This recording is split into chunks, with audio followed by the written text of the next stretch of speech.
بسم اللہ الرحمن الرحیم۔ یہ 4-5 دن سے چند اصول آپ حضرات کے سامنے گزر گئے، اور وہ اصول اس قسم کے ہیں کہ غیر مقلدین اور پرویزی، اسی طریقہ پر رضا خانی اور قادیانی، وہ اصول چاروں کے خلاف آپ کو کام آ سکتے ہیں، بشرطے کہ آپ نے استحضار رکھا ہو۔ اس کے بعد میں نے آپ سے عرض کیا کہ فتنے تو بہت ہے، لیکن غیر مقلدین کا جو فتنہ ہے وہ زیادہ خطرناک ہے، اور غیر مقلدین کے ساتھ باقی مسائل جیسے کہ رفع یدین ہے، آمین بالجہر ہے، کچھ مسائل اس قسم کے ہیں کہ ان مسائل میں اختلاف ہمارا اور ان کا وہ زیادہ سے زیادہ اولا اور غیر اولا کے بارے میں۔ ہماری تحقیق تو یہی ہے، اور وہ تحقیق مدلل بالدلیل ہے کہ رفع یدین ہے، اگرچہ ہمارے لوگوں نے سختی کی ہے، لیکن مسئلہ یہی ہے کہ اولا اور غیر اولا کا اختلاف ہے رفع یدین اور ترک رفع یدین میں۔ اسی طرح آمین بالجہر میں بھی رفع اولا اور غیر اولا کا اختلاف ہے۔ البتہ قرات خلف الامام کا مسئلہ ذرا سخت ہے، اور قرات خلف الامام کے مسئلے میں بھی جو امام کے پیچھے قرات کر لیتا ہے، کراہت، سخت قسم کی کراہت کی تو حنفی قائل ہے، لیکن پھر بھی فساد صلاۃ کا قول نہیں کریں گے کہ فاسد اس کو نہیں کہیں گے، اس لیے کہ پھر بھی دلائل تو ہے، ان میں اشتباہ ہے اور اختلاف کچھ تو ہے۔ الاختلاف یوجب التخفیف کے پیش نظر قرات تحریمی تو کہہ دو امام صاحب کے اصولوں کے پیش نظر، لیکن قرات خلف الامام جو کر لیتا ہے تو اس کی نماز کو فاسد نہیں کہا جائے گا۔ البتہ مسئلہ ہے، ان مسائل میں سے اہم مسئلہ ہے تقلید کا۔ عام طور پر یاد رکھ لینا،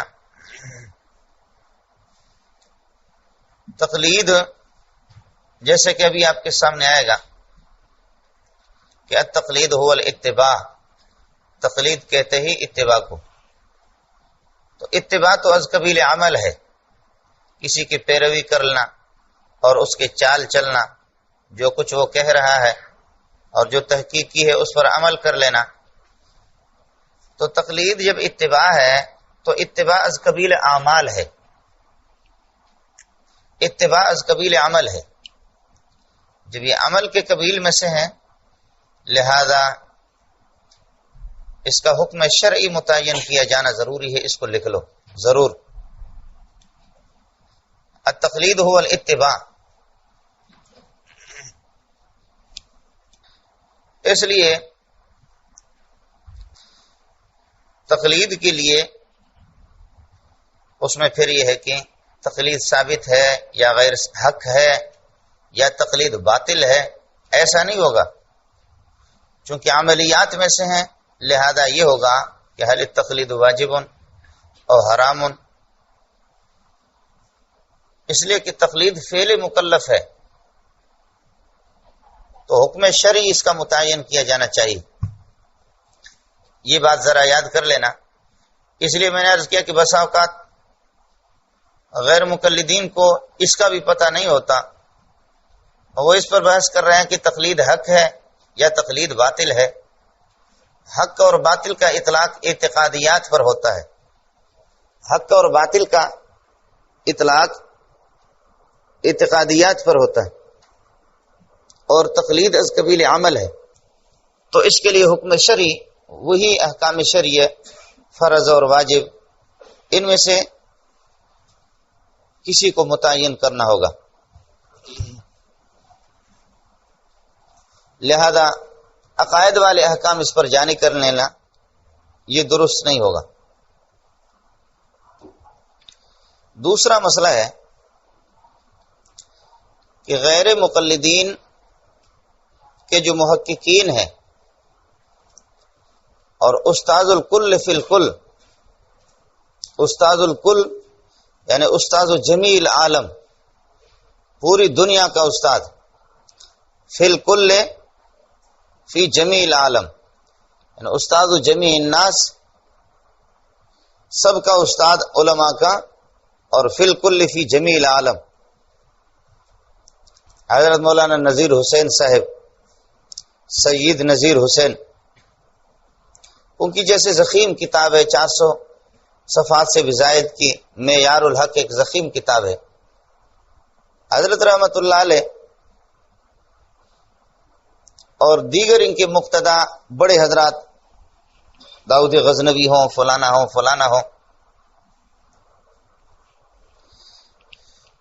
ان میں سے کوئی بھی تقلید مطلق کا منکر نہیں۔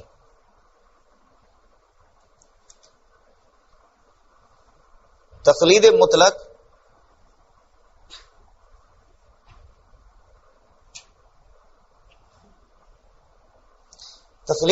کا منکر نہیں کوئی۔ یہ ایک الگ مسئلہ ہے کہ حضرت شیخ الہند رحمۃ اللہ علیہ، مولانا محمود حسن دیوبندی رحمۃ اللہ علیہ نے جب ان کے لیے دائرہ تنگ کر لیا، اطلاق کے تقلید مطلق کے قائل ہونے کے بعد، ان کو عقلی دلائل میں اس طرح حضرت رحمۃ اللہ علیہ نے پھنسایا کہ اس کے بعد ان کو یہ پریشانی ہوئی کہ تقلید مطلق کے قائل ہونے کے بعد یہ مصیبت ہمارے سر پر آ گئی۔ پھر بات ذرا گول مول کرنے لگے، لیکن بات واضح ہے کہ تقلید مطلق کا منکر ان میں سے کوئی بھی نہیں۔ اما فی ہذہ الایام، آج کل کے دنوں میں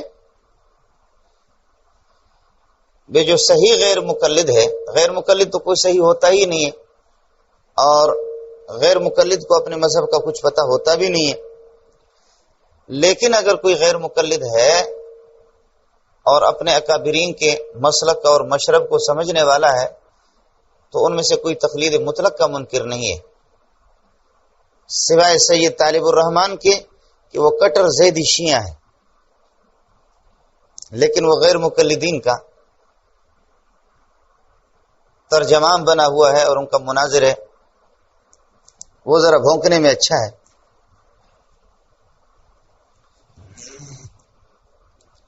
اس لیے جب تقلید کے مسئلے میں آپ کی بات ہو جائے تو مہربانی کر لینا، مسئلہ خلط ملط نہیں کرنا، صاف سا ایک سوال ہے کہ آپ تقلید مطلق کے قائل ہے یا نہیں۔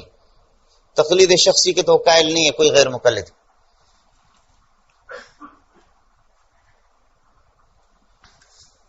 اگر آپ تقلید مطلق کے قائل نہیں تو پھر پہلی بحث ہماری وہ آپ کے ساتھ وہ تقلید مطلق میں ہوگی۔ یہ تعیین کرانا اس لیے ضروری ہے، اگر آپ تعیین نہیں کرائیں گے نا تو پھر یہی مسئلہ ہوگا کہ دعویٰ لکھواتے وقت اگر فریقین اس کی تعیین نہیں کریں گے تو کبھی تقلید شخصی پر اگر آپ کوئی دلیل پیش کریں گے جبکہ آپ اس کے مدعی ہے تو کہ یہ تو تقلید مطلق کے متعلق ہے۔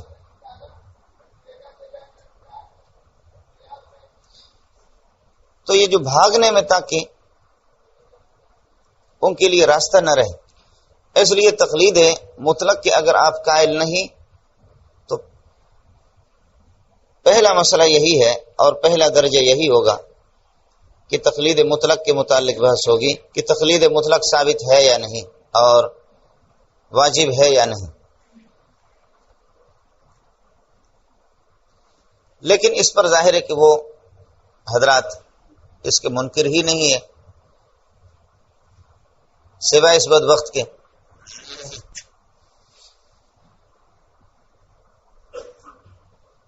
لہذا تقلید شخصی ہی پر بحث ہے کہ تقلید شخصی کا ثبوت ہے یا نہیں۔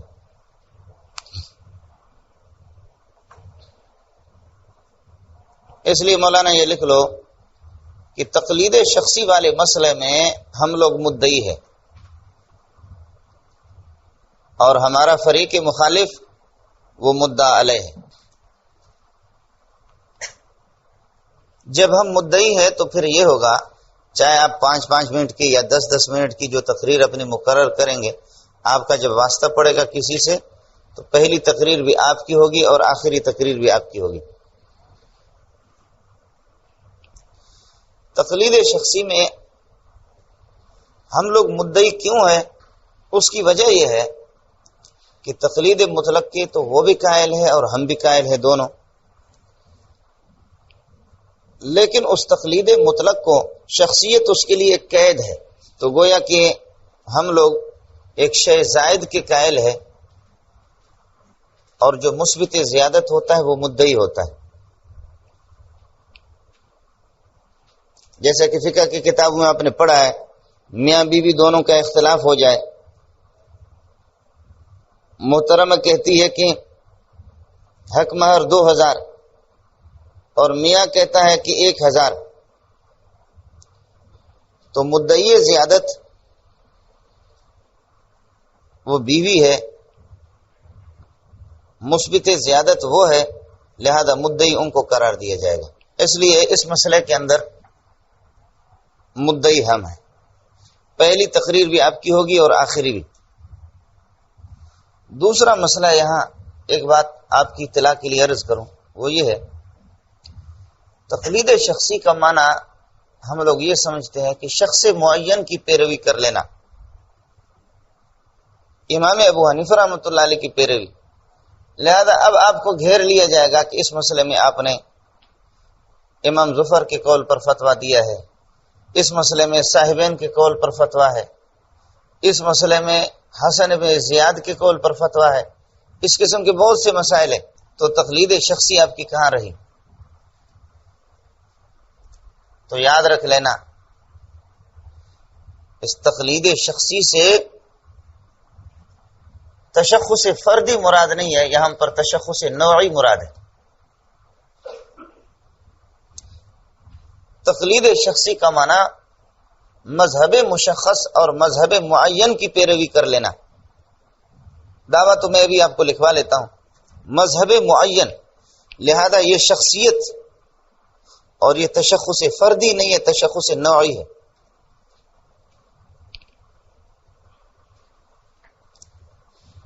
لہذا امام ابو حنیفہ رحمۃ اللہ علیہ کے مذہب حنفی کے مذہب کے جو مدونین ہے،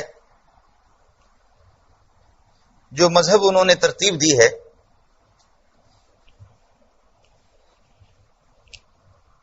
اس کو یہ تعریف شامل ہو جائے گی۔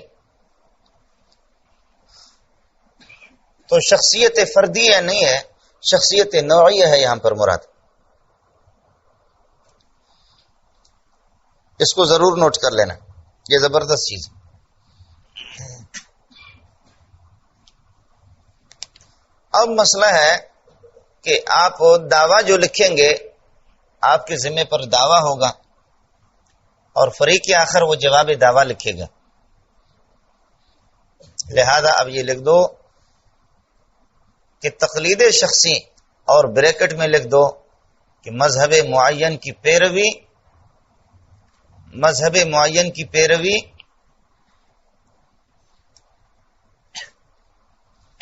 مسائل غیر منصوصہ اور مسائل منصوصہ متعارض فیہا اور مسائل منصوصہ متعارض فیہا کے دفع تعارض میں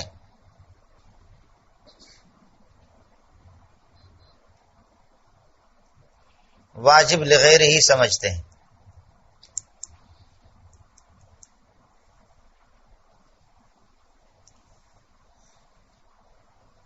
سمجھے مولانا؟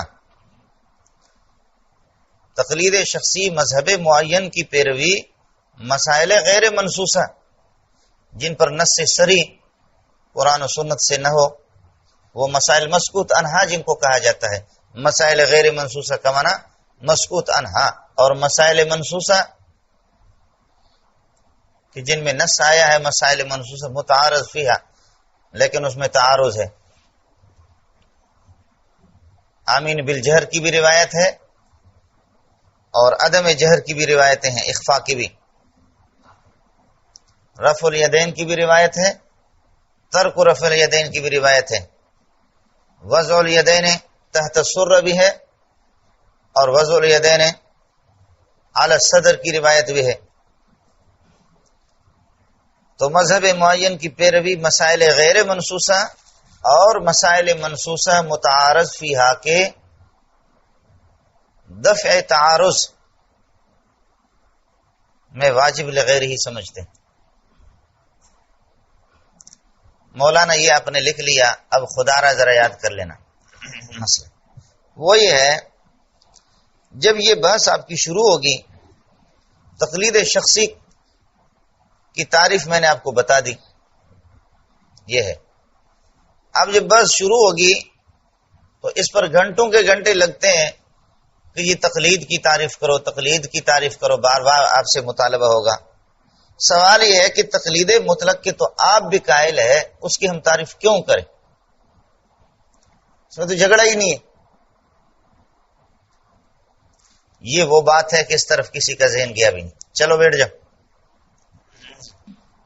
تقلید مطلق کے تو آپ بھی قائل ہیں، اور اگر قائل نہیں تو پہلے اسی میں بحث کرتے ہیں جیسے بتا چکے ہیں. تو تقلید مطلق کی تعریف کیوں کریں؟ یاد رکھ لینا، پھر بار بار یہ نعرہ ہے کہ مقلد اندھا ہوتا ہے اور وہ جہالت کا پٹھا وہ اپنے گلے میں اور اپنے گردن میں ڈالتا ہے اور اپنا باغ ڈور امام کے ہاتھ میں دیتا ہے.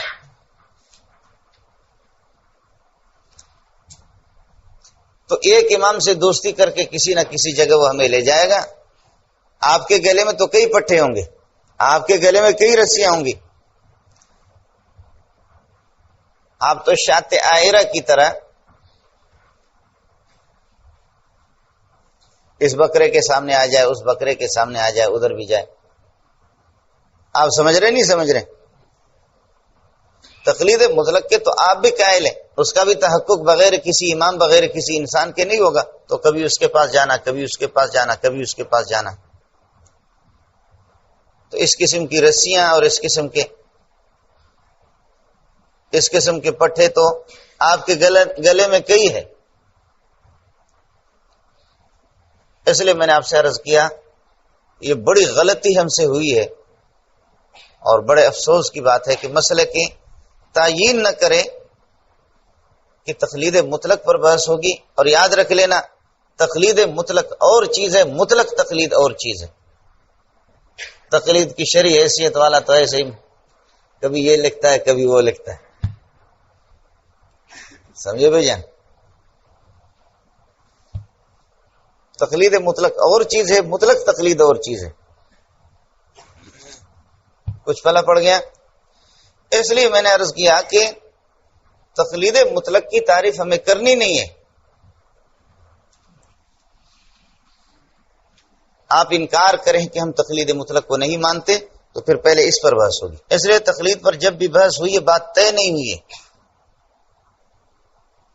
اور شتر مرغ کی طرح غیر مقلد کبھی پھر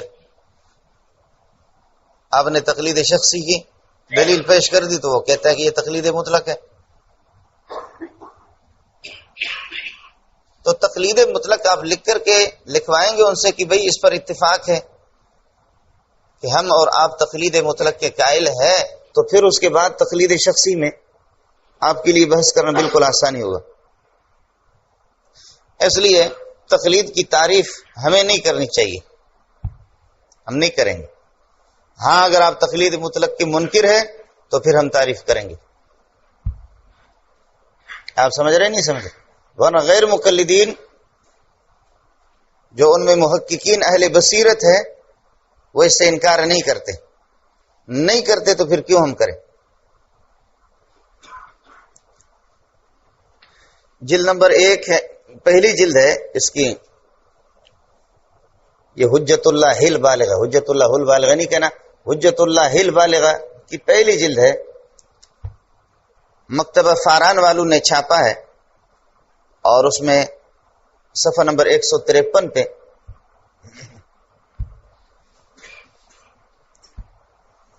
شاہ ولی اللہ رحمۃ اللہ علیہ نے لکھا ہے کہ تقلید مطلق کا منکر صرف ابن حزم ہے.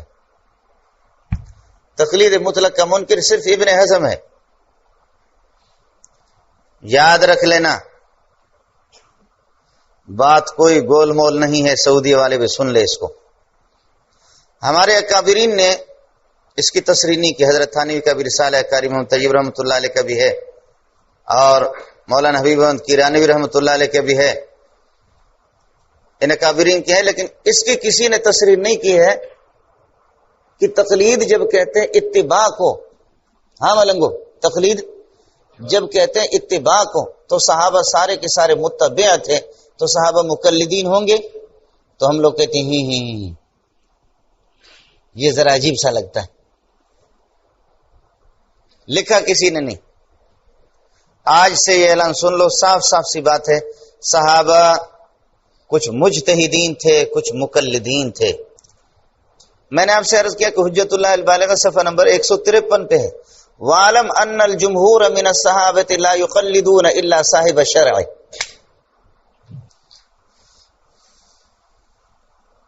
سمجھے؟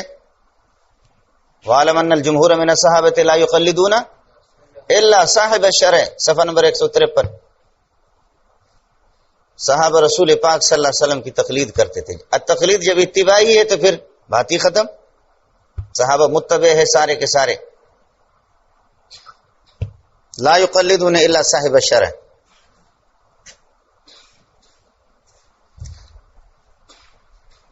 لا یقلدون احدا، صحابہ کسی کی تقلید نہیں کرتے تھے، الا صاحب الشرع، مگر محمد رسول اللہ کی تقلید کرتے تھے.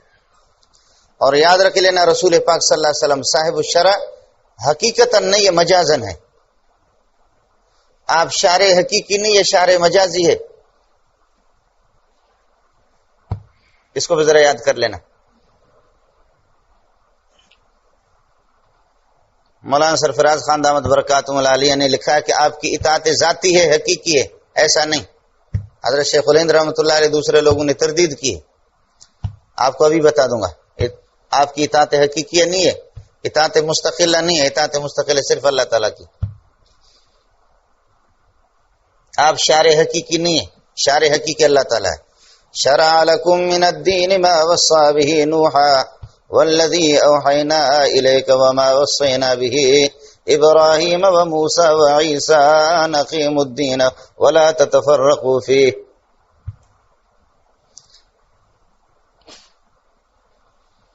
لكل جعلنا منكم شرعة ومنهاجا.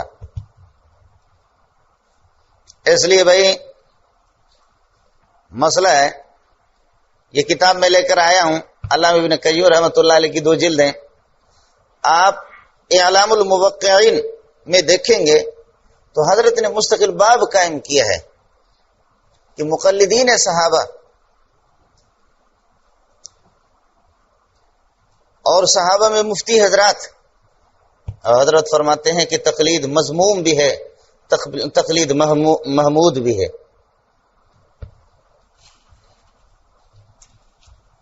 ناراض ہوگی.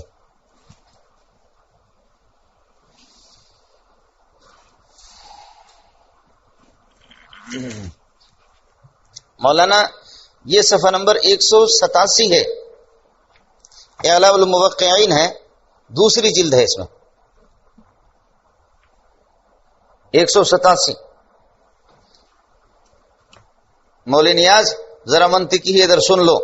ذکر و تفصیل القول فی التقلید وانقسامہ الی ما یحرم القول فیہ والافتاء بہ والی ما یجب المصیر الیہ والی ما یسوغ من غیر ایجاب. اللہ اکبر. تقلید کی تفصیل اور تقلید کی تقسیم. ایک وہ تقلید جو کہ حرام ہے، اس پر فتویٰ دینا بھی حرام ہے. وَإِلَى مَا يَجِبُ الْمَصِيرُ إِلَيْهِ، ایک وہ تقلید جس کی طرف رجوع ضروری ہے، واجب ہے، اور ایک وہ تقلید جس کے اندر یہ ہے کہ وجوب نہیں ہے، جواز ہے. اب ذرا سن لینا، تقلید حرام کی 3 قسمیں بتا رہے. فَأَمَّا النَّوْعُ الْأَوَّلُ فَهُوَ ثَلَاثَةُ أَنْوَاعٍ، تقلید حرام 3 قسمیں ہے. احدها الاعراض عما انزل اللہ وعدم الالتفات الیہ اکتفاء بتقلید الآباء. ایک تقلید یہ ہے اللہ تعالیٰ نے جو حکم نازل کیا ہے اس سے منہ موڑ لینا اور توجہ بھی نہیں کرنا خدا کے حکم کی طرف. اکتفاء بتقلید الآباء، آبا و اجداد کی تقلید، ہمیں یہ کافی ہے، ہم نہیں جانتے ہیں، قرآن و سنت کو نہیں جانتے. وَإِذَا قِيلَ لَهُمُ اتَّبِعُوا مَا أَنزَلَ اللَّهُ، اللہ نے جو کچھ نازل کیا ہے اس کا اتباع کرو، اس کی تقلید کرو. قَالُوا بَلْ نَتَّبِعُ مَا أَلْفَيْنَا عَلَيْهِ آبَاءَنَا، جو ہمارے آبا و اجداد کو جس حالت پہ ہم نے پائے اس کی تقلید کریں گے. اولو کان آباؤہم لا یعقلون شیئا ولا یہتدون. اولو کان آباؤہم کیا ہے؟ اولو کان یعنی ایتبعون آباؤہم، کیا اپنے ابا کے پیچھے لگیں گے؟ ولو کان آباؤہم لا یعقلون شیئا ولا یہتدون، فرض کر لو ان کے آبا و اجداد اگر پاگل ہوں تب بھی ان کی تقلید کرو گے. اولو کان آباؤہم ایتبعون آباؤہم ایتبعون آباءهم ولو كان آباءهم لا يعقلون شيئا ولا يهتدون. آپ لکھ کر ہمیں دے دو اگر کچھ آپ کے اس لمبے چوڑے سینے کے اندر ایمان ہے، لکھ کر ہمیں دے دو. امام ابو حنیفہ لا یعقل بھی ہے اور لا یہتدی بھی ہے. امام شافعی لا یعقل بھی ہے، لا یہتدی بھی ہے. امت کا اتفاق ہے کہ یعقل ہے، عاقل ہے، مہتدی ہے.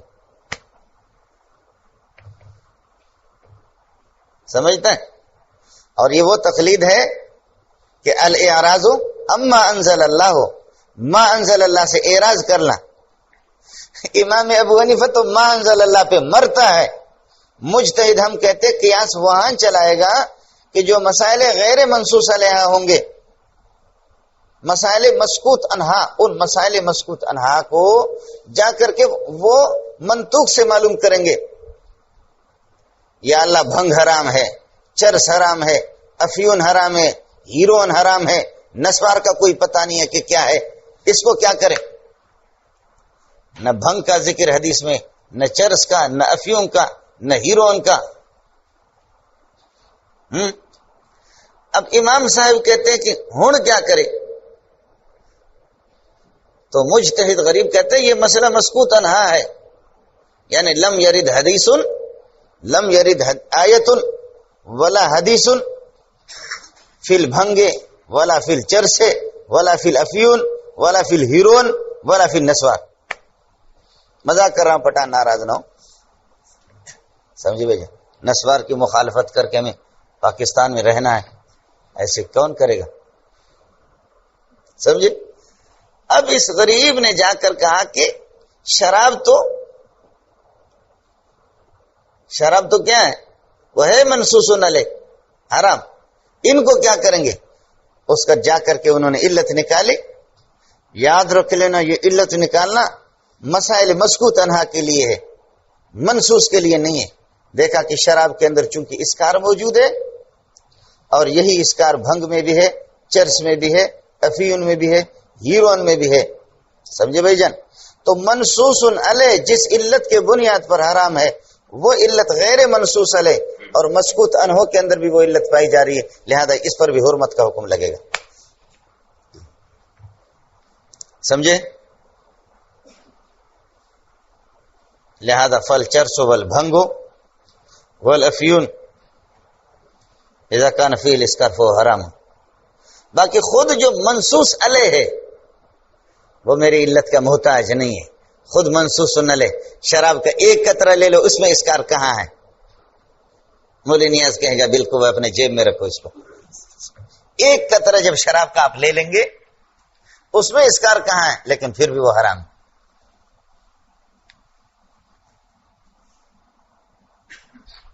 سمجھتا؟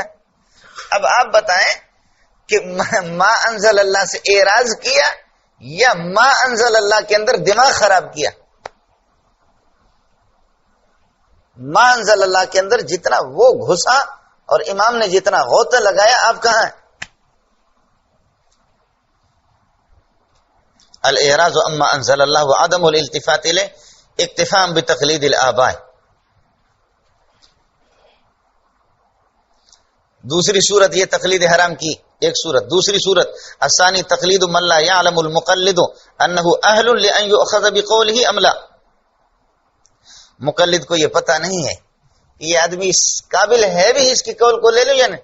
ہر ہیرو خیرو نتھو خیرو کے پیچھے لگنا یہ غیر مقلد کرتا ہے کہ ہر اپنے آدمی کو مجتہد بنا چکے ہیں. امام ابو حنیفہ کو کافی پرکھنے کے بعد پوری دنیا کے اتفاق کے بعد ہم نے لیا.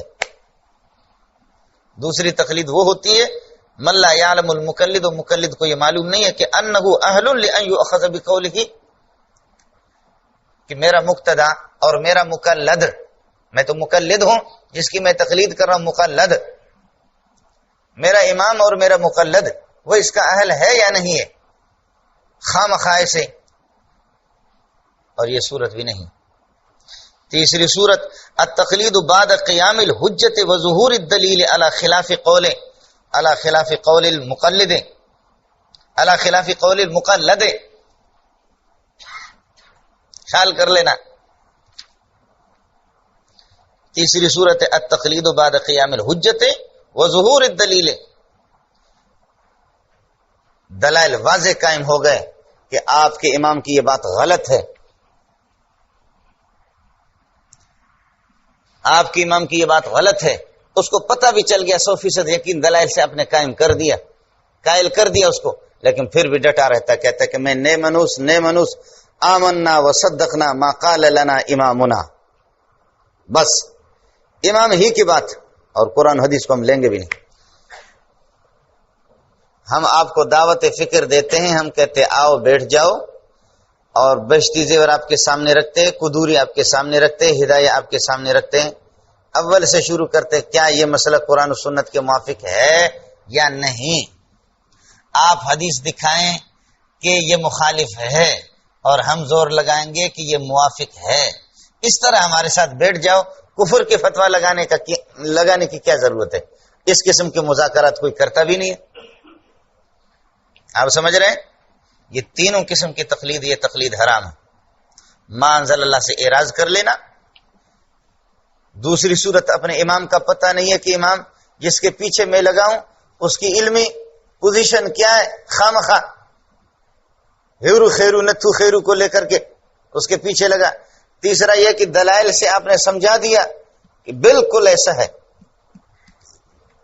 لیکن پھر وہ کہتے کہ نہیں.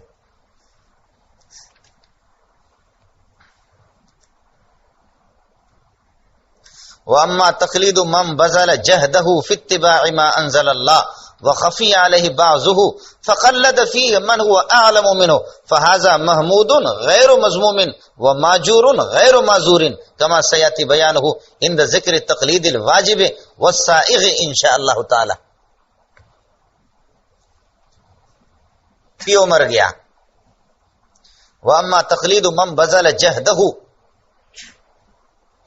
یہ صفحہ نمبر 88 188، وہ 87 پر تھا، یہ 88 پہ.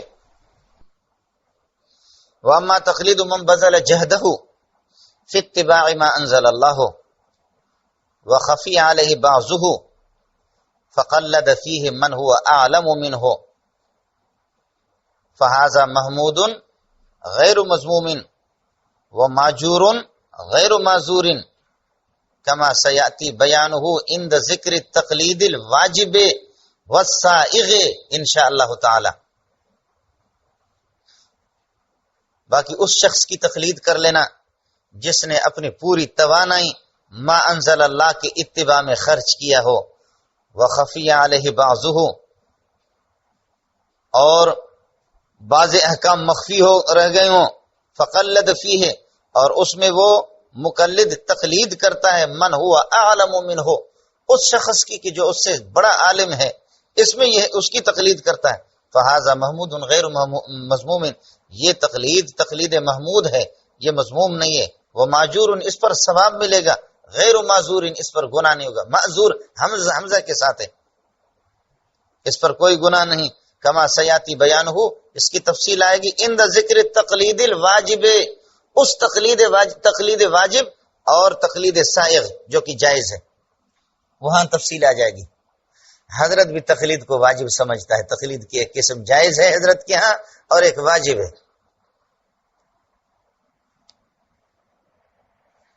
صفحہ نمبر 88. کچھ والا پڑ گیا؟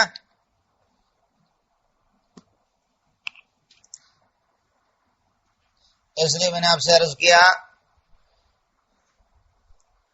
کہ وَعَلَمْ أَنَّ الْجُمْهُورَ مِنَ الصَّحَابَةِ لَا يُقَلِّدُونَ إِلَّا صَاحِبَ شَرْعٍ.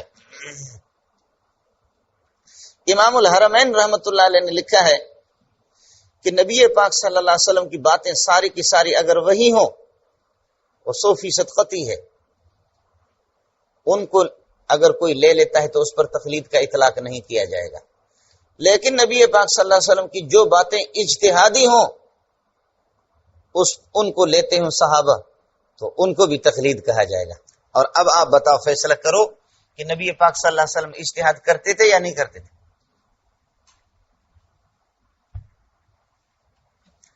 نبی کے زمانے میں صحابہ اجتہاد نہیں کرتے تھے، نبی کے ہوتے ہوئے، لیکن نبی پاک صلی اللہ علیہ وسلم نے اجتہاد تو فرمایا. یہ امام الحرمین ہے جس کا نام سن کر کے آدمی کا پیشاب خطا ہوتا ہے.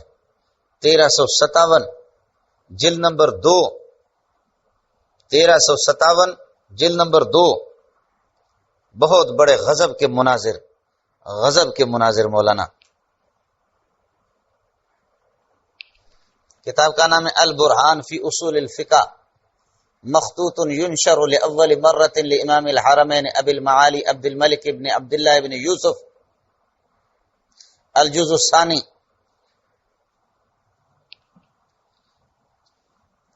478 419 پہ پیدائش ہے، بالکل متقدمین کے قریب کا آدمی ہے، جبکہ متقدمین کو 500 تک اگر لے لیں تو متقدمین میں ہے، اور متقدمین اگر 300 تک لے لیں تو پھر یہ کہ متاخرین میں. حضرت متقدمین کا زمانہ 300 ہجری پہ ختم ہوتا ہے، اس کے بعد متاخرین.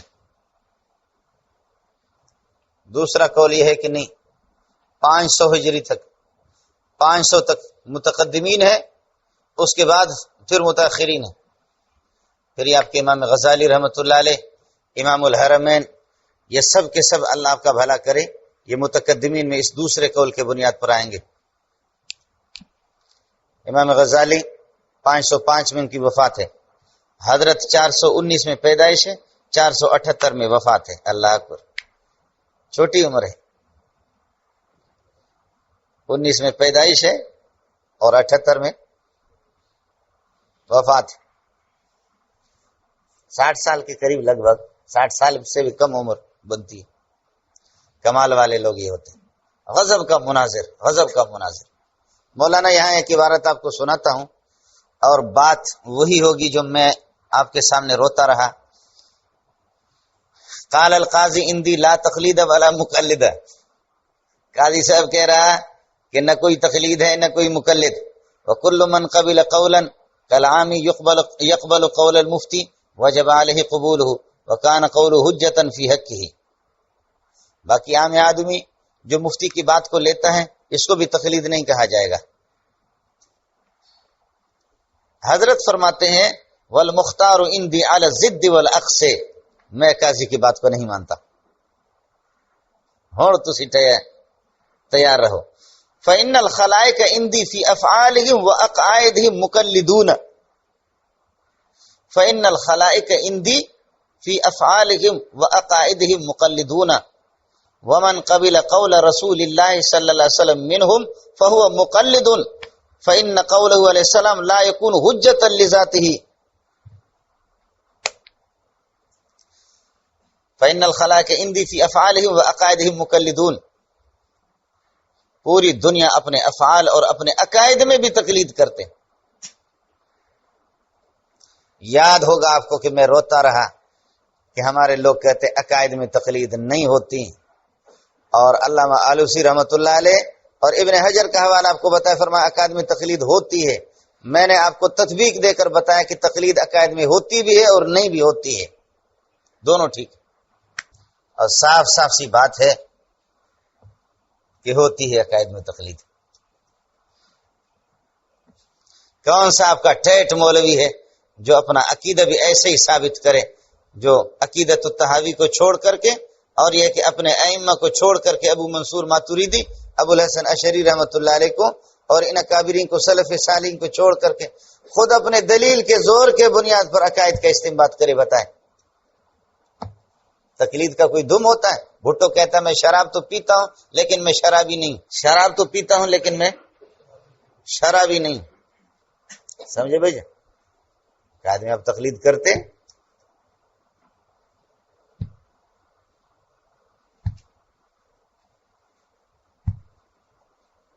سمجھ شریف میں ہے کہ نہیں؟ فإن الخلائق عندي في أفعالهم وأقوالهم مقلدون ومن قبل قول رسول الله صلی اللہ علیہ وسلم منهم، صحابہ میں سے جنہوں نے نبی پاک صلی اللہ علیہ وسلم کے قول کو بھی لیا ہے فهو مقلد، وہ مقلد ہے.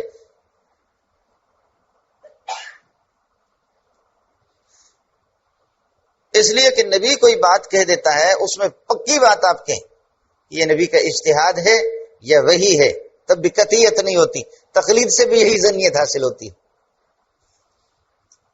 اگرچہ اجتہاد پہ پھر نبی کی وہ تصریح بھی کرتے ہیں. یہ اس وقت جب کہ میں نے عرض کیا نبی پاک صلی اللہ علیہ وسلم کو مجتہد اگر مان لو کہ آپ کے اجتہادیات بھی ہے تو پھر ان کی قول کو تقلید کہا گیا ہے، جو ان کی قول کو لیں گے. اب دیکھو اختلف الائمۃ، یہ 1356 ہے. اختلف الائمۃ فی ان رسول اللہ صلی اللہ علیہ وسلم هل كان يجتهد؟ قال قائلون كان ينتظر الوحي ولا يجتهد، وقال آخرون كان يجتهد، وقد ظهر ذلك من قرائن احواله حيث قال ارايت لو تمزمزت، ولعل الاصح انه كان لا يجتهد في القواعد والاصول بل كان ينتظر الوحي. فاما في التفاصيل فكان مازونا له في التصرف والاجتهاد، ويبقى بين اجتهاده واجتهاد غيره صلى الله عليه وسلم فرق، وهو ان ما يراه امارة تفيد القطع واجتهاد غيره يفيد غلبة الظن والله اعلم بالصواب. واہ واہ امام الحرمین. او جناب پتریا کہتے ہیں کہ ائمہ کا اختلاف ہے کہ نبی پاک صلی اللہ علیہ وسلم اجتہاد فرماتے تھے یا نہیں. تو بعض لوگ کہتے نہیں کہ آپ وحی کے انتظار فرماتے تھے اور اجتہاد نہیں کرتے تھے. وقال آخر، دوسرے کہتے کہ نہیں آپ نے اجتہاد کیا ہے، اور فرماتے کہ آپ صلی اللہ علیہ وسلم کے یہ کہ احوال کا اگر یہ ہے کہ تتبع کریں گے تو یہ بات آپ کے سامنے یہ ہے کہ ظاہر ہو جائے گی کہ آپ نے اجتہاد بھی کیا ہے بہت سے مسائل میں. اب حضرت اپنا فیصلہ سناتا امام الحرمین عبد الملک، ولعل الاصح، صحیح ہے کہ انه كان لا يجتهد في القواعد والاصول، قواعد اور اصول میں آپ اجتہاد نہیں کرتے تھے، بل كان ينتظر الوحي، وحی کے انتظار فرمائے. فاما في التفاصيل، باقی مسائل جزئیہ میں ان کی تفصیلات میں، فكان مازونا له في التصرف والاجتهاد، آپ اجتہاد کرتے تھے، اس میں اجازت تھی آپ کو. اب آگے پھر نبی کے اجتہاد میں اور غیر نبی کے اجتہاد میں کیا فرق ہے؟ فرمایا کہ وَيَبْقَى بَيْنَ اجتہادی وَاجْتِہَادِ غَيْرِهِ صلی اللہ علیہ وسلم فرق. نبی کے اجتہاد اور غیر نبی کے اجتہاد میں فرق یہ ہے وَهُوَ أَنَّمَا يَرَاهُ أَمَارَةٌ تُفِيدُ الْقَطْعَ، نبی اجتہاد کی روشنی میں جو بات صحیح سمجھتا ہے وہ مفید قطع ہے. وَاجْتِہَادُ غَيْرِهِ يُفِيدُ غَلَبَةَ الظَّنِّ، اور غیر نبی کے اجتہاد سے افادہ ظن غالب ہو جاتا ہے، وہ مفید ظن غالب ہے، مفید قطع نہیں ہے. کچھ والا پڑ گیا؟ یہ ہے مولانا، بالکل بات صاف ہے. ومن قبل قول رسول اللہ صلی اللہ علیہ وسلم منہم فہو مقلد، نبی پاک صلی اللہ علیہ وسلم کی بات کو لینا بھی تقلید ہی ہے. صفحہ نمبر 58 57 56 1300. گل آ گئی سمجھ میں؟ اس لیے مولانا تقلید کے بغیر کوئی چارہ ہی نہیں ہے. سمجھے؟ بات یہ چل رہی تھی کہ تقلید مطلق کے تو آپ بھی قائل ہیں، ہم بھی قائل ہیں، اس کی تعریف کرنے کی ضرورت ہمیں کیا ہے؟ اور پھر کہتے ہیں کہ جی تقلید ما یستفاد من التقلید، تقلید سے جو کچھ حاصل ہوتا ہے وہ جہالت ہے، وہ ظنیات ہے. اس جہالت میں آپ بھی ہمارے ساتھ شریک ہے، لیکن آپ کئی دروازوں کے ٹھوکر کھائیں گے، ہم ایک دروازے کے. کچھ پہلا پڑ گیا. دوسرا مسئلہ ذرا سمجھو، وہ یہ ہے فقہ حنفی سارا کا سارا قرآن و سنت کے مخالف ہے. فقہ حنفی قرآن و سنت کے خلاف ہے. سمجھتے ہیں؟ اب ذرا سمجھو. حضرت مخالفت فی نفس الامر مراد ہے یا مخالفت ذہنیہ غیر مقلدیہ مراد ہے؟ مخالفت نفس الامری مراد ہے یا مخالفت ذہنیہ غیر مقلدیہ یہ مراد ہے؟ اگر مخالفت فی نفس الامر کہ فقہ حنفی کے مسائل خدا کا جو حکم قطعی ہے جو اللہ کے علم میں کما حق ہوئے اس کے سب خلاف ہے، تو یہ غیر مقلد تو وہی کا دعویٰ کر رہا ہے ماشاءاللہ۔ ایسا تو کسی کے ماں کے لال نے آج تک ثابت نہیں کیا ہے۔ اگر ہمت ہے بیٹھو ہمارے ساتھ، تم ہمارے گند نکالو ہم آپ کے نکالیں۔ سمجھتے؟ مخالفت نفس الامری مراد ہے کہ واقعتاً تو ایسے قوت اجتہاد تو دیکھی نہیں ہے، اگر دیکھتے آپ کے اندر تو آپ کی تقلید ہم کرتے۔ ریالوں سے کہاں آپ کو فراغت ہوگی؟ کچھ بلا پڑ گیا؟ مخالفت نفس الامری پر میں نے عرض کیا آج تک کہ کوئی ماں کا لال سامنے آیا بھی نہیں ہے۔ حنفی ایسے کمزور ہے؟ پھر اس وقت حنفی کی بات میں نہیں کر رہا، ہم مقلدین کی بات کر رہے ہیں، چاہے شافعی ہو یا مالکی، وہ ہمارے سب چچا ہیں۔ بات تو غیر مقلدین سے ہو رہی۔ مخالفت نفس الامری پر تو کوئی دلیل نہیں، اور اس پر کسی نے بس۔ اور اگر مخالفت ذہنیہ غیر تقلیدیہ غیر مقلدیہ اپنی سمجھ ہے کہ میں مخالف سمجھتا ہوں، ہماری تحقیق، تو ہم آپ کی تحقیق کو نفس الامر کے مخالف سمجھتے ہیں۔ کیا سمجھ میں آیا؟ بچے کا پاخانہ گندگی صاف کیا، صاف کرنے کے بعد ہاتھ پر گندگی لگی ہوئی تھی، اور لوگ چاند کو دیکھ کر کے کہہ رہے اللہم اہلہ علینا بالیمن والایمان، اے اللہ اس کو برکت والا بنا دینا، اس چاند کو کہ یہ مہینہ ہمارے خیر خیریت سے گزر جائے، اور دیکھ دیکھ کر کے دعائیں پڑھ رہے ہیں، اور اپنے ہاتھ پہ کیا گندگی لگی، ابھی ابھی بچے کی گندگی صاف کر لی، اور رخ قبلے کا کر لیا، قبلے کی جانب سے ہوا چل رہی ہے جانب شرق کو مشرق کو، وہ جو ہوا جیسے ہاتھ سامنے کر دی، ہوا جیسے ٹکرا گئی اس کے ہاتھ کے ساتھ، اور ہوا آ گئی اس کی ناک پہ لگی، تو وہ ہوا وہ متکیف بالرائحۃ الکریہ بدبو کے ساتھ جب ٹکرا گئی وہ ہوا، تو پھر وہی ہوا اپنے ہاتھ کی پاخانہ لگی ہوئی ہے، اس کے اپنے ناک پر وہ ہوا جب بدبو لگی تو کہنے لگی کہ اللہ اس چاند کو مبارک کر لینا، چاند خدا تجھے مبارک کرے، لیکن باقی مہینوں میں آپ استنجا کر کے آتے تھے، اس مرتبہ آپ سے پاخانہ کی بدبو آ رہی۔ اب بتاؤ یہ بدبو نفس الامری بدبو تھی کہ چاند سے آ رہی تھی یا اپنا پاگل پن ہے؟ یہ بدبو نفس الامری حقیقی ہے، واقع کے مطابق ہے، بالکل ٹھیک ہے جو وہ کہہ رہی ہے کہ چاند نے استنجا نہیں کیا ہے، تو یہ بدبو چاند سے منتشر ہو رہی ہے اور پھیل رہی ہے، اور نفس الامر جس طرح وہ کہہ رہی ہے وہ اسی کو نفس الامر سمجھتی ہے، کہ نفس الامر اور حقیقت بھی 100% یہی ہے کہ اس سے بدبو آ رہی ہے۔ یہ بدبو اس سے پھیل رہی ہے چاند کی ہے یا اپنا دماغ خراب ہے، اپنی سمجھ ہے، اپنی سمجھ ہے؟ یہی حال ہے مولانا، یہی حال۔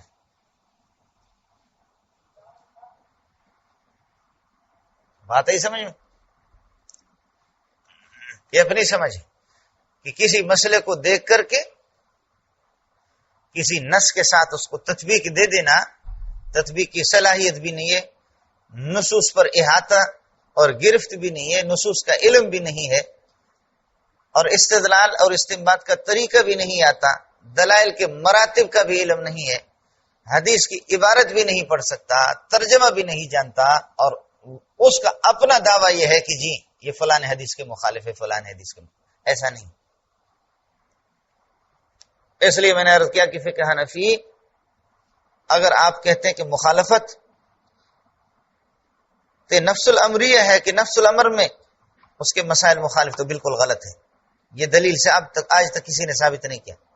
اور اگر اپنی سمجھ ہے تو آپ کی سمجھ اور آپ کا یہ مخالف سمجھنا، یہ مخالفت خود نفس الامر کے مخالف ہے، آپ غلط سمجھ رہے ہیں۔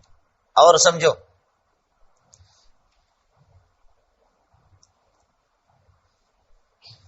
ہم تقلید شخصی کی بات کر رہے ہیں، اور شخص معین، میں نے عرض کیا کہ مذہب معین کی پیروی، فقہ حنفی کے، فقہ حنفی ان مسائل کا نام ہے جن پر فتویٰ دیا گیا ہو، لکھ لو اس کو، اس کا نام ہے۔ اور ما وقع فی کتب الحنفیت، جو کچھ حنفی کی کتابوں میں ہو وہ فقہ حنفی، سارا کا سارا ہم اس کے ذمہ دار نہیں۔ فقہ حنفی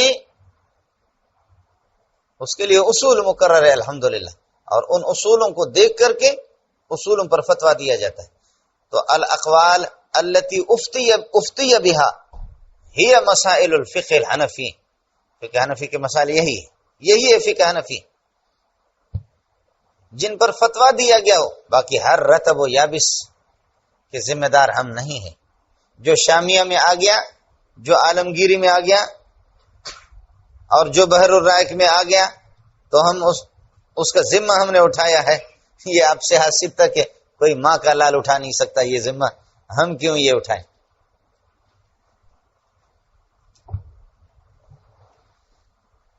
یہ تو مسئلہ یہ سنبھالنا آپ کے لیے بخاری کا بھی مشکل ہوگا، اور ترمذی اور نسائی اور ابن ماجہ، کیا ان میں رتب و یابس نہیں ہے؟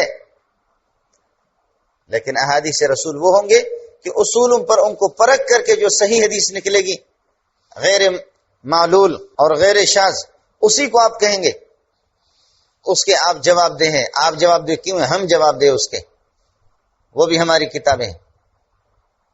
تو اس طرح فقہ حنفی بھی انہی اقوال کا نام ہے۔ اس لیے میں نے آپ سے عرض کیا تھا کہ یہ پیشاب سے لکھنا، فلاں پہ لکھنا، سورہ فاتحہ کو لکھنا، یہ حنفیہ کے اقوال نہیں ہے، اگرچہ ظلم ہو گیا حنفیہ کے سمجھے گئے۔ مفتی نظام الدین رحمۃ اللہ علیہ، میں نے آپ سے عرض کیا، حضرت فرما رہے تھے کہ ہوا ہے متاخرین کی کتابوں میں بہت سی چیزیں، علامہ شامی خود نقل کر کے کہتا ہے، کہتے ہیں ویسا کہتے ہیں کہ غلط چیز لوگوں نے نقل کر دی، بیسیوں کتابیں اس کو نقل کرتے، اس طرح بیسیوں مصنفین، جبکہ وہ صاحب مذہب کا مذہب نہیں ہوتا۔ جیسے کہ متاخرین حنفیہ نے اجرت علی تعلیم القرآن، اجرت علی تعلیم القرآن کی اجازت دی تھی، اس کو حنفیہ نے ظلم کر کے بنایا کہ اجرت علی الطاعات، کہ کوئی نیکی کا کام کرو دوسرے سے مزدوری لے لو، قرآن خوانی کرو، کچھ بھی کرو، اس پر بھی پیسے۔ امام شافعی رحمۃ اللہ علیہ فرماتے اجرت علی تعلیم القرآن بل شے دیکھنا، اور اجرت علی الطاعات اس کو سمجھنے لا یہ مسئلہ کچھ اور ہے۔ اس کو بیسیوں کتابوں نے اس طرح نقل کر دی۔ حضرت نے گنوایا کہ رہن کے مسئلے میں اس طرح بہت سے مسئلے غلط نقل ہو گئے۔ شاتم الرسول کو قتل کیا جائے گا، اس طرح ہماری کتابوں میں نقل ہو گیا، حالانکہ ایسا نہیں ہے۔ شاتم الرسول مرتد ہے، یستتاب، توبہ کا اس کی شبہات کو دور کر کے توبہ کا مطالبہ کیا جائے گا اس سے، نہیں کرتا تو پھر قتل کریں گے۔ جبکہ ائمہ ثلاثہ کا مسلک تھا، اس کو لے کر کے ہماری کتابوں میں نقل کیا گیا۔ اس طرح ہوتا ہے۔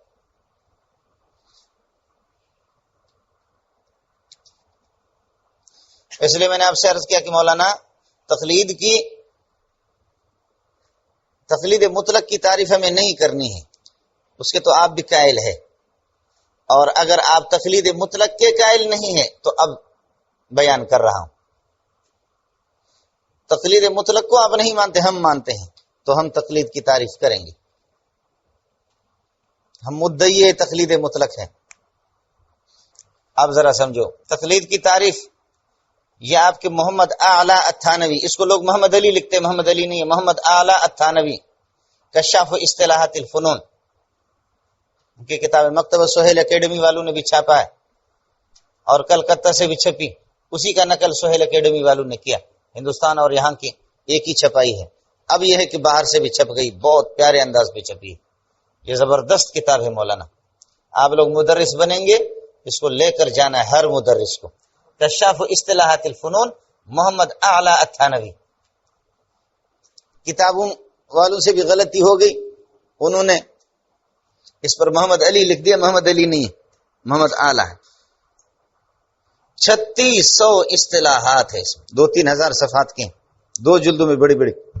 آپ لوگ تو تفسیر پڑھ چکے ہیں، اب ذرا سمجھ لینا. التقلید اتباع الانسان غیرہ فیما یقول او یفعل معتقدا. التقلید اتباع الانسان غیرہ فیما یقول او یفعل معتقدا للحقیت من غیر نظر الى الدلیل کأن هذا المتبع جعل قول الغیر او فعله قلادة فی عنقه من غیر مطالبت دلیل کشاف اصطلاحات الفنون 116 صفحہ. دوسری تعریف التقلید اتباع الغیر على انه محق بلا نظر فی الدلیل. نامی شرح حسامی صفحہ نمبر 190.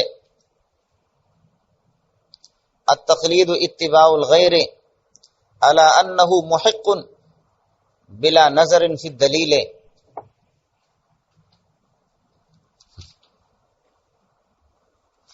وفی عرف الفقہاء هو قبول قول الغیر بلا حجت ولا دلیل. وفی عرف الفقہاء هو قبول قول الغیر بلا حجت ولا دلیل. مولانا یہاں ایک اشارہ لکھ دو. یہ بلا حجت ولا دلیل جار مجرور قبول کے ساتھ متعلق ہے، یہ قول کے ساتھ متعلق نہیں ہے. بلا حجت ولا دلیل جار مجرور قبول کے ساتھ متعلق ہے، یہ قول غیر قول کے ساتھ متعلق نہیں ہے. لکھ لیا؟ یہ زبردست چیز ہے. وعند الظاہریت غیر مقلدین وعند الظاہریت هو من اتبع من دون رسول اللہ صلی اللہ علیہ وسلم. هو من اتبع من دون رسول اللہ صلی اللہ علیہ وسلم. القاموس الفقہی صفحہ نمبر 308 ادارت القرآن سعدی ابو حبیب.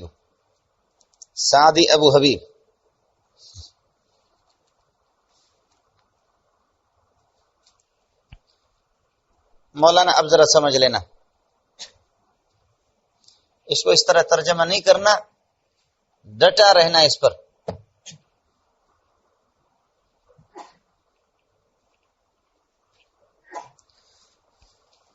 یہاں دیکھیے تقلید کی تعریف کر کے فرما رہے ہیں التقلید اتباع الانسان. آپ حضرات الحمدللہ علماء ہیں، اگر علماء نہ ہو تو تحصیل المنطق تو پڑھ چکے ہیں. تحصیل المنطق اور کتبی شرح تہذیب یہ بھی آپ پڑھ چکے ہیں.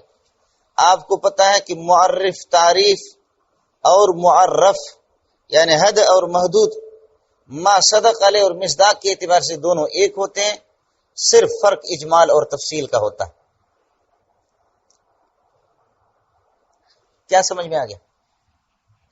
حد اور محدود دونوں ایک. بات اس انداز پر جب ہو نا غیر مقلد رد کرے تو میں پھر آپ مجھے خط لکھیں، سمجھے بھائی جان؟ ان کو علمی انداز پہ آپ بند کرے تو کریں گے، ورنہ کتے ہیں اتنے کھاتے ہیں، ایسے بھونکتے ہیں، بہت مشکل ہے. بات علمی ہو تو پھر مسئلہ ہوتا ہے. التقلید و اتباع الانسان، تقلید محدود ہے اور معرف ہے. اتباع الانسان یہیں سے اس کی تعریف شروع ہوتی ہے، یہ اس کی حد ہے اور معرف ہے. اب مسئلہ میں نے آپ سے عرض کیا کہ تقلید اتباع ہے، اتباع اس کی تعریف ہے. معرف اور تعریف دونوں بالکل ایک ہوتے. دیکھو الانسان دا چش دے هو الحیوان الناطق، کل حیوان ناطق فهو انسان وکل انسان ناطق فهو حیوان ناطق. ایسا نہیں ہے؟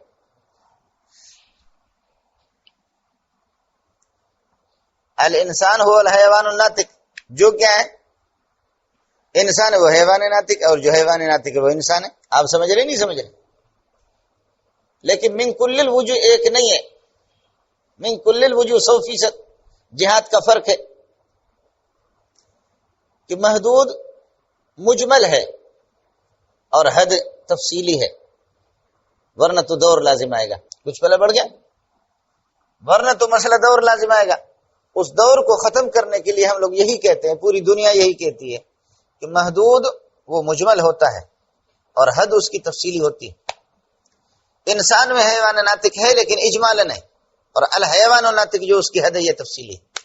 لیکن مصداق دونوں کا ایک ہے، جو انسان ہے وہ حیوان ناطق ہے، جو حیوان ناطق ہے وہ انسان ہے. جو تقلید ہے وہ اتباع ہے، جو اتباع ہے وہ تقلید ہے. سمجھ شریف میں ہے کہ نہیں ہے؟ کچھ پہلے بڑھ گیا. لہذا تقلید محمود بھی ہے، تقلید مذموم بھی ہے، اور اسی طرح اتباع محمود بھی ہے، اتباع مذموم بھی ہے. ایک ہی چیز ہو گئی. جب سمجھ شریف میں ہے کہ نہیں ہے؟ ایک ہے بالکل. جو اتباع ہے وہ تقلید ہے، جو تقلید ہے وہ اتباع ہے. خیال کر لینا ایک وار ہے کہ اتباع بلا تقلید بلا دلیل ہوتی ہے، بلا دلیل. سمجھے بھائی جان؟ اور اتباع بالدلیل، اتباع میں دلیل ہوتی ہے. سمجھے؟ آپ مجھے یہ بتا دینا.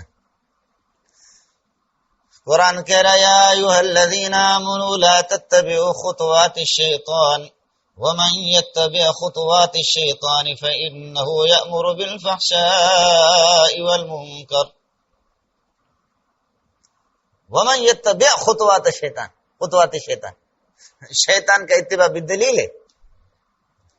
اتباع کی تعریف میں دلیل کس نے لکھا ہے؟ اگر لکھا ہے تو یہ بتاؤ.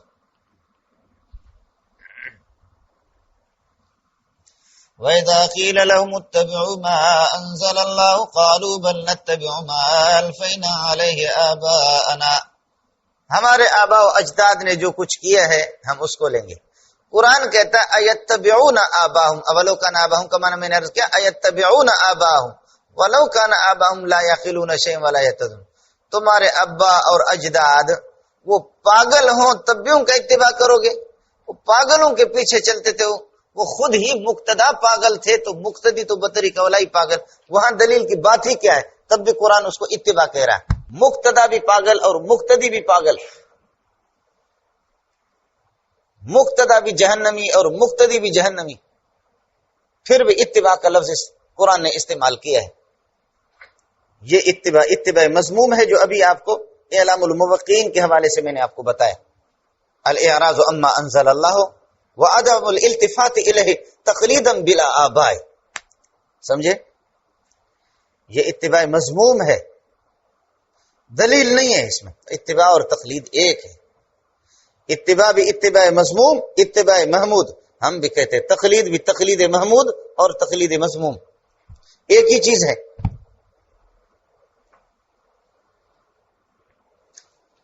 حضرت مولانا محمد خان صاحب شیرانی زید مجدہ سے میری بات ہوگی تو حضرت نے فرمایا التقلید اتباع الانسان غیرہ. میں نے یہ تعریف کی تو حضرت نے فرمایا کہ اتباع تقلید کی تعریف نہیں ہے، بلکہ اتباع تقلید کا اثر لازم ہے، اثر مرتب ہے، عین معنی نہیں ہے. زبردست اشکال کیا مولانا نے.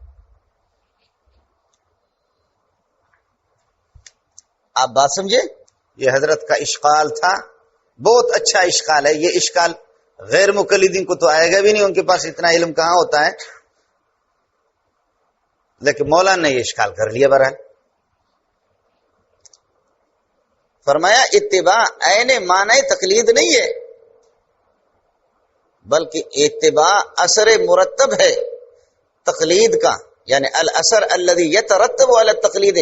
تقلید کے نتیجے میں جو اثر مرتب ہوگا وہ اتباع ہے. عین معنی نہیں ہے، دونوں میں عینیت نہیں ہے.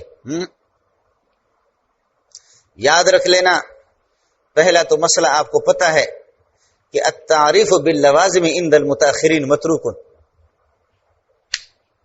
ایسے متاخرین اس کو نہیں اپناتے ہیں، اور یہ تعریفات سارے متاخرین سے آپ کو بتا رہے ہیں.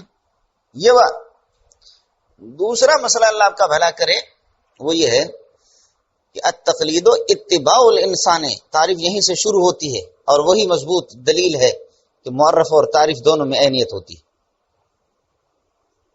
صرف اجمال اور تفصیل کا فرق ہوتا ہے، یہ معنی ہے بینی اس کا۔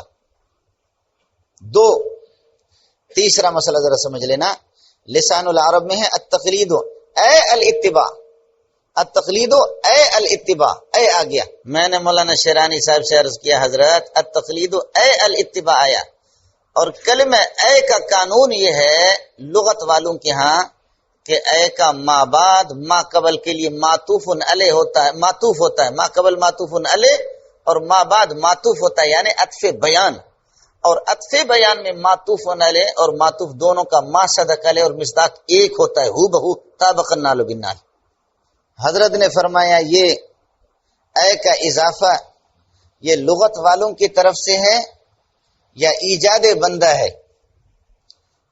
میں نے کہا حضرت یہ لغت والوں کی طرف سے ہے، ایجاد بندہ نہیں ہے، آپ کا ایجاد بندہ کہنا خود ایجاد بندہ ہے۔